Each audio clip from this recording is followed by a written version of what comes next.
Welcome to another episode of Mash Passing. So today I'm going to be testing out the top 5 bluegill baits. So if you want to catch some bluegill for like a barbecue, if you want to eat them, or if you want to catch them for like trophy catfish bait or even live bait for bass, these are going to be the top 4 baits that you can use to catch a lot of bluegill really quick, and some techniques that you can use to catch some really big fish.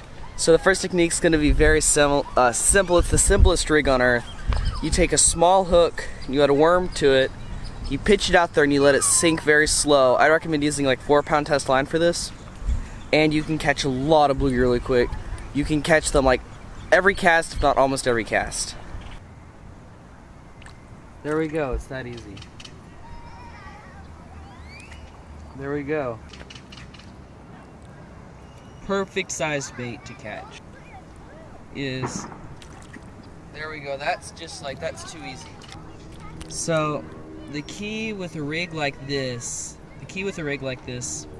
is to have a very small hook. I'm using a size 16 hook with a teeny tiny bit of worm on there. And you can catch, if you find a place where there's bluegill, you'll catch one every single cast. Like that. Or like that, and that one ate just a straight hook.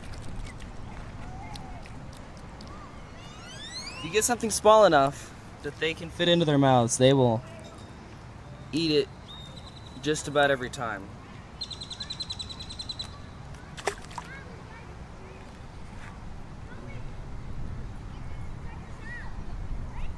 If the hook is shiny, you can actually catch them just like with the hook. Like, I'm not even using bait right now. Like, see? No bait on the hook at all. Just the straight hook alone can catch small panfish. Alright, so for my second bait is to take a small fly popper and move it around. This works better if you have a fly rod, but today I did not bring mine. And this will catch bluegill that are a little bit bigger. Or not. Got one. There we go. First bluegill on the popper. It's a nice fish. They weren't really on a topwater bite today. This is almost an eating sized bluegill, but I'm going to tie on something else because I think they're keyed in on a different kind of bait today.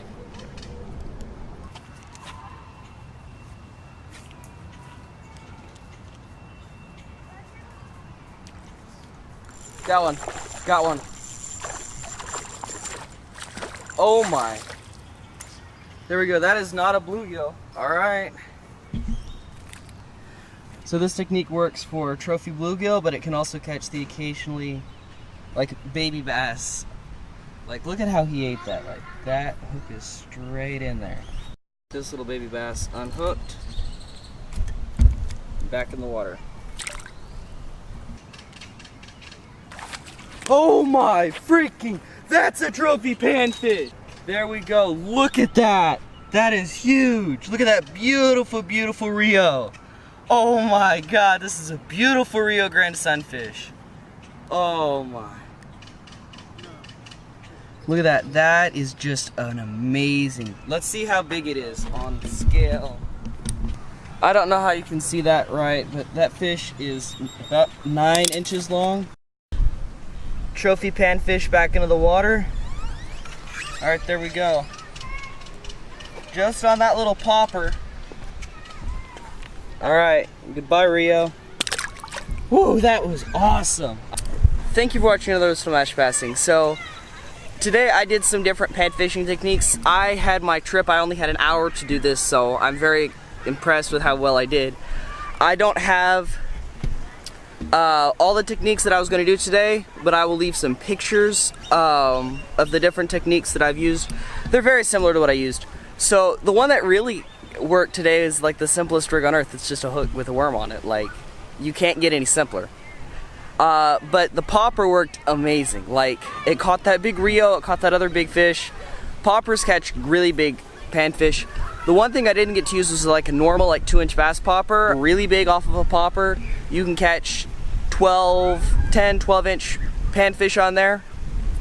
As far as like the easy bait catching thing goes, it's really simple, guys. Just get a small size 16 hook and a little bit of worm, some crappie pellets, some bread, and you can catch like 300 panfish to use for bait.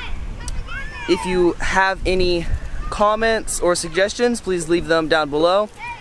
If you enjoyed this video, please consider subscribing. Catch you next time on another episode of Mash Passing.